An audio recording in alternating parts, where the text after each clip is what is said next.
Hi friends, আমি সম্পদাস। Thumbnail দেখে বুঝতেই পারছো এটা একটা ভালো রেসিপি হয়েছে। এটা হচ্ছে কাঁচা কলা তৈরির রেসিপি।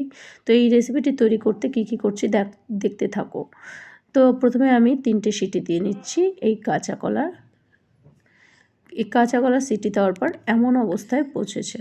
তো দেখতে থাকো বন্ধুরা। এই যে একটা তুলে দেখাচ্ছি, কি সুন্দরভাবে সেদ্ধ হয়ে গেছে। তো পরাপর সবগুলোই দেখে নাও কি সুন্দরভাবে সেদ্ধ হয়ে গেছে, তাতে আমার বাড়তে সুবিধা হবে। তো এবার এই কাঁচাগুলোর খোসাগুলো এক জায়গায় নিয়ে একটা পাত্রে নিয়ে জল ঝরিয়ে নেব। তো জল ঝরিয়ে নিয়ে আমি কি করছি দেখো, জল ঝরানো হয়ে গেছে প্রায়। এইবার আমি ধুয়ে নেব ভালো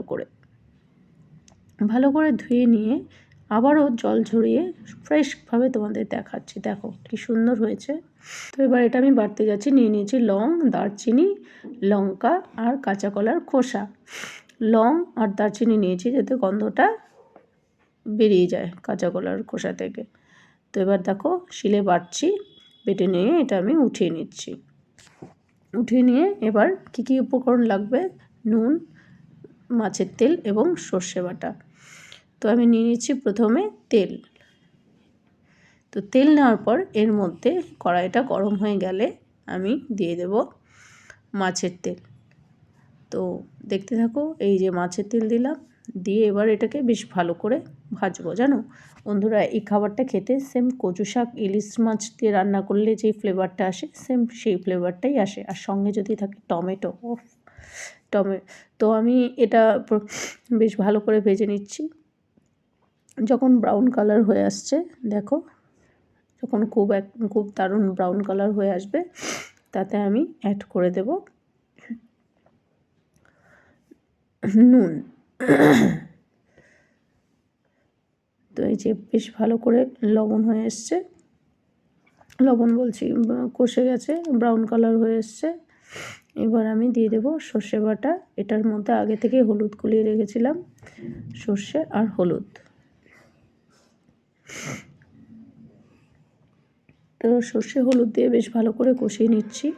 এটাও প্রায় গ্রেভির মতো না হয়ে আসা পর্যন্ত হালকা আছে সেদ্ধর মতো করতে হবে। এবার আমি দিয়ে দিচ্ছি একটু চিনিটা দিয়ে বেশ কিছুক্ষণ আমি কষে নেব। গ্রেভিটা বেশ ঘন হয়ে আসছে। এবার আমি এটা বেশ ভালো করে কষিয়ে নিলাম।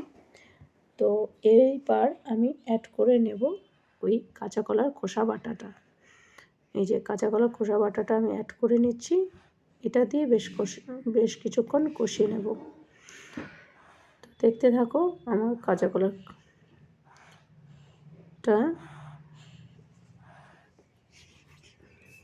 কড়াইয়ে দেওয়া হয়ে গেছে। এবার চলো আমি এটা কষতে থাকি। আর বেশ সুন্দর স্মেল বেরিয়েছে। হয়ে গেলে এবার আমি একটা পাত্রে তুলে নেব। তো বেশ কিছুক্ষণ হয়ে গেল, এই রেসিপিটা ফুটে উঠেছে। এবার আমি নামিয়ে নেব। নামিয়ে নেওয়ার পালা। দেখো মশলাটির গা থেকে তেল বেরিয়ে এসছে, তার মানে আমার রান্নাটা একদম পুরোপুরিভাবে কমপ্লিট। কেউ স্কিপ না করে দেখতে থাকবো, কারণ কিভাবে রান্না করছি সেটাও একটা দেখার বিষয়। মানে কোন পর্যায়ে গিয়ে নামাতে হবে সেটা তোমাদের না দেখলে হয়তো খাবারটা তোমাদের ভালো নাও লাগতে পারে, কিন্তু একদম ভালো পর্যায়ে। এই যে ঘন হয়ে আসছে, এবার আমি এটা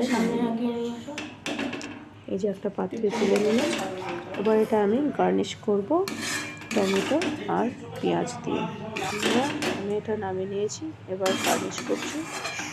গার্নিশ করে কেমন লাগছে তোমরা লাস্ট পর্যন্ত দেখতে থাকো। একদম লাইক এবং সাবস্ক্রাইব করে দিও। সামনে অনেকটা let's now ready. Yummy yummy, গরম ভাতের সাথে খুব টেস্টি, দেখতেও সুন্দর, খেতেও সুন্দর হবে। Thank you.